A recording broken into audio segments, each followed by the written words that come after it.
Hey guys, Soulless Reviews here. It is 1 a.m., so I am recording this intro in the a.m. And today I want to talk about the new One Direction album, Made in the a.m. So this is One Direction's fifth studio album, and they haven't really undergone that much change. I mean, they have lost Zayn in the last year in 2014, but even then it was kind of sad for a day or two, and then people got over it. And I mean, just to make the statement that this band hasn't really undergone all that much change, and they pretty much stay the same throughout the majority of their career. Through the course of 4 albums, their style, formula, and flow hasn't really switched up all that much. They had their big break in 2011 with Up All Night, which had that smash single, What Makes You Beautiful. And ever since then, they've been kind of playing it safe as a boy band. They haven't really differentiated the music they make all that much. It's definitely been on the more cheesier side of pop, so they can kind of keep that fan base and not veer off all that much. I'm starting to slur my words. I'm fucking tired. And as far as myself, I'm not all that much of a fan of One Direction. I can obviously tell, they get a fuck ton of hype, and especially because I've been able to keep the mojo going by dropping an album every single year since their 2011 Up All Night. I mean, every single year, no breaks, they've been dropping albums, 5 albums straight, including this one. So the work ethic is there, but the problem for me shows when their style seems to not to differ all that much and not necessarily bore me, but it just becomes more of a annoyance to hear them following the same pattern just to retain the same amount of success and not necessarily gain any new ground or lose any in that perspective. So, ladies and gentlemen, without further ado, I am actually going to go to bed, get a good amount of sleep, but then tomorrow I am going to listen to Made in the AM, and then afterwards I am going to tell you guys just how I feel about it. Alright guys, so I got some sleep, feel well rested, and was able to listen to this album once, and then twice, and then around the third time I kinda wished I had slept in instead of waking up to review it. I mean, let's be completely honest with ourselves for a second here. Did we really think One Direction was going to switch up their formula that they've been using throughout the course of their entire career for one album? I mean, yeah, they lost one band member, but that really isn't going to change anything. So whereas I found myself being saved from complete disappointment, I still found myself to be not all that enjoyed during this album, considering the fact that, I mean, a lot of the stuff is extremely formulaic to other music that they've been shitting out over the past couple years. I'm sure you could pull up All Night and compare it to this album and see how there's some growth instrumentally, maybe vocally, sure, but it doesn't really differentiate all that much. I mean, yeah, there's a slight difference, but even then, they're still being pretty formulaic to what they've been doing. I mean, these guys kind of define what gimmick music is. They haven't really changed up what they're doing, and they know that their sole fan base loves them for making this music, so why would they switch up any other way? Of course, there's the fact that, I mean, some of this music sounds slightly different, but even then, they don't really try to be all that different considering it's what they got famous for. Why would they switch up their formula? So we have Made in the AM, where some points were interesting, but overall, it was pretty much just kind of lame. It really didn't have all that much to it. It was kind of a letdown, but I knew it was going to be a letdown. So, I mean, that's what you have to expect from this album.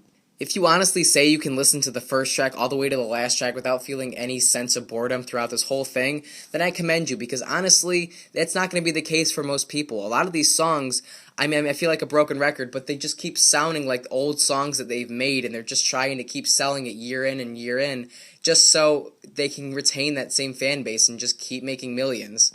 But I mean, it's not to say this whole record is terrible, it's just more to say that it's comparable to other music that they've made. For instance, I didn't mind the opener track, Hey Angel. I liked how the interpretation for that song was really open-ended. They don't really specify in that track who the angel they're talking about is, although many speculated it to be about their fans. The angels isn't just one angel in particular, but more so their fan base in their entirety.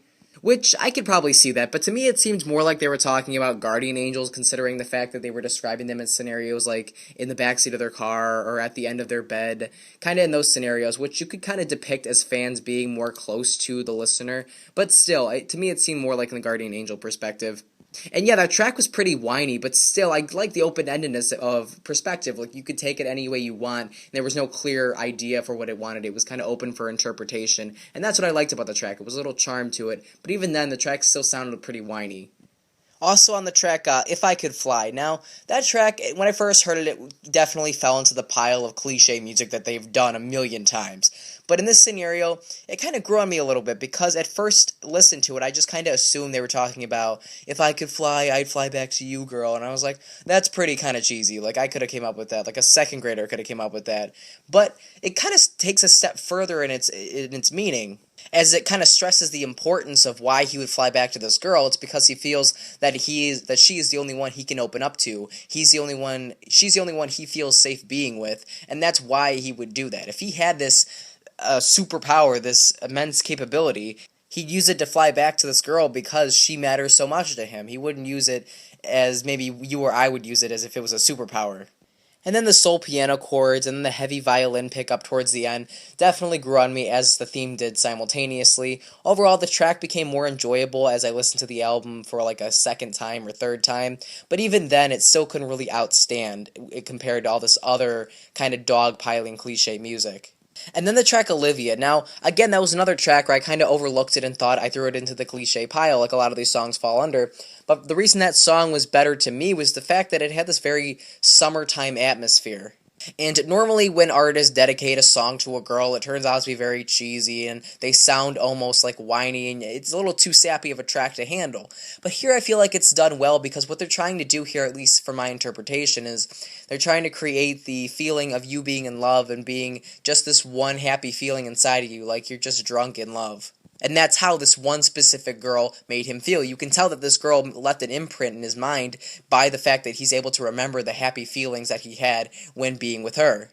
And I really like the production on that track, because it really matched up with the theme they were trying to go for. A very nice, like, very sappy in love feel, and it wasn't overly sappy, too. It had some nice guitar plucks to add to that whole summertime atmosphere. And overall, I think the track was executed well. It definitely made me feel like I was looking in the eyes of one of the band members that was describing this lust for this girl that they remember so well. But I mean, really, that's really the only points that I could pick out of this project that stood out to me more than other times. There were some times when I felt were less annoying than others, but even then, the overall project just wasn't all that good to me. The times that were the worst were probably the times when they kind of went over dramatic with the production on it, like on the track Perfect and Infinity. I mean, the topics weren't even all that deep. They were actually rather simplistic. But for some reason, they decided to incorporate some large booming drums, a lot of like grand production, when in reality it was very overdone and did not need to be that way. They almost did it just to have this dramatic feel and to make you think that they're doing something dramatic, when in reality, while making the sound so big, they almost made it oversaturated in just how grand it was sounding. Really, what comes off to be one of the most non-withstandable moments is when One Direction is kind of teetering over into the country lane of things a little bit. For instance, on tracks like Long Way Down and History. Now, I am by no means a country fan. I actually don't like country music all that much, but I am definitely capable of knowing when it's used properly, and this is not the case. This is a case where it's used very poorly. It's not even like fully country, but at the same time it's used in a way that it's expressed country, which mostly is a result of the guitar strings that they're using. And then other than that, the other tracks on here are pretty much just forgettable. I mean, you're really not going to remember these after you listen to this whole album. The songs shoot for having a concept, but they're really not deep concepts. If anything, they're extremely plain and generic, just so they can retain that teen audience and entertain them, and not really indulge much further beyond that point. Like I said, some of the songs will make you feel like, this isn't terrible, but most of the time, the execution of these songs is just groan-worthy. You can honestly tell there isn't much to them than just plain gimmick songs for the teenage audience that still likes them. And by not switching up their formula, you can say that they haven't gotten worse or they haven't gotten better. They're pretty much the same throughout their whole career. That's a benefit and also kind of a defect to them. A boy band that hardly shows any growth whatsoever, but at the same time doesn't necessarily decline in their musical content, it pretty much stays the same. I'm not a One Direction fan. This album didn't change my opinion whatsoever. It just kind of solidified facts that I already knew. If you're a One Direction fan and you like them for what they've been doing, then this is probably an album you want to check out, because obviously if you liked what they were doing, it hasn't switched up much formulaically compared to this album. However, if you're a casual music listener, say someone who likes pop music, then this still is an album just to pretty much just like look over, not even pay attention to, because if you've heard one One Direction album, then you've pretty much heard them all. There's really not much difference here, and there's no need to listen to this album all the way through. It's really something you can just skip over and feel not a bit of emptiness inside you. Probably just scrubs by with being passable. It's nothing magnificent, nothing great, nothing even all that good. It's just passable for another pop One Direction album. It'll be forgotten in a couple months, maybe one, and then next year they'll drop another album and so on to the spectrum until they disband. But let's face it, they're probably going to disband. And that is all I got for you guys. If you would like to like or subscribe, that'd be awesome. I really appreciate it. And got a couple more reviews I want to get around to. Got Ty Dolla $ign, Logic, Jeezy. Yikes. Till next time, Soulless Reviews.